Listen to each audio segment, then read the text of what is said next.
ఈ వీడియోలో నేను నారా భువనేశ్వర్ గారు చేసిన ఒక ముఖ్యమైన పని గురించి చెప్పబోతా ఉన్నాను అనమాట. అదేంటంటే మొన్న జరిగిన 2024 ఎన్నికల్లో నారా నందమూరి ఫ్యామిలీస్ తెలుగుదేశం పార్టీ గెలవడం కోసం చాలా కష్టపడి వాళ్ళ సాయ శక్తులన్నీ వాడారు. అలాగే గెలిచారు. పవన్ కళ్యాణ్ గారు కూడా చాలా జెన్యున్ గా సపోర్ట్ చేశారనమాట. వాళ్ళకి వీళ్ళకి వాళ్ళు సపోర్ట్ చేసుకొని ఘన విజయాన్ని అయితే సాధించారు. సాధించిన తర్వాత జనాలకి ఏమేం చేయాలనేది చేసుకుంటా వస్తా ఉన్నారు. అలాగే వాళ్ళు పర్సనల్ గా కూడా చాలా హ్యాపీగా ఉన్నారు. వాళ్ళు పర్సనల్ గా చాలా ఫంక్షన్స్ చేసుకుంటున్నారు. అలాగే ఎన్టీఆర్ ట్రస్ట్ కి సంబంధించి కూడా చాలా గొప్ప గొప్ప కార్యక్రమాలు చేస్తా ఎంతో మందికి సేవ చేస్తా ఉన్నారు అనమాట.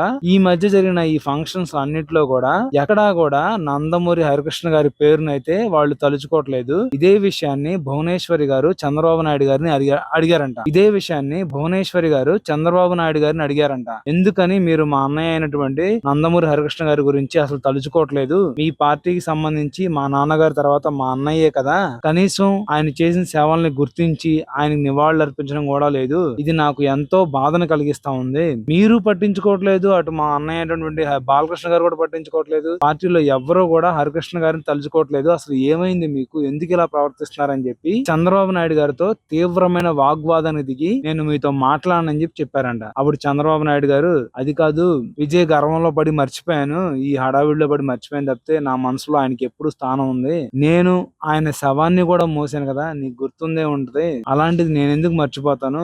ఏదో ఈ పనిలో ఈ హడావుడిలో పడి మర్చిపోయానని చెప్పారంట. దానికి భువనేశ్వరి గారు ఇంకా కోపం వచ్చి అసలు ఏం మాట్లాడుతున్నారు మీరు? ఎవరిని గుర్తుంచుకోవాలి, ఎవరిని గుర్తుంచుకోకూడదు, ఎవరు మనోళ్ళు ఎవరు పరాయోళ్ళు కూడా మనకు తెలియదా? మా మేనల్లుని అయితే రానివ్వట్లేదు, కనీసం మా అన్నయ్యని తలుచుకోవడానికి మీకేమైందని చెప్పి చంద్రబాబు నాయుడు గారిని తీవ్రంగా తిట్టారని చెప్పి తెలుస్తా ఉందన్నమాట. నిజమే, మరి చంద్రబాబు నాయుడు గారు అసలు తలుచుకోపోవడం అనేది మాత్రం చాలా పెద్ద. అయినా ఆయన గురించి మనకు తెలిసిందేగా, వాడుకుని వదిలేశారు. ఇవన్నీ కామన్ అన్నమాట. చూద్దాం మరి ఇప్పటికైనా సరే హరికృష్ణ గారి పేరు చెప్తారేమో.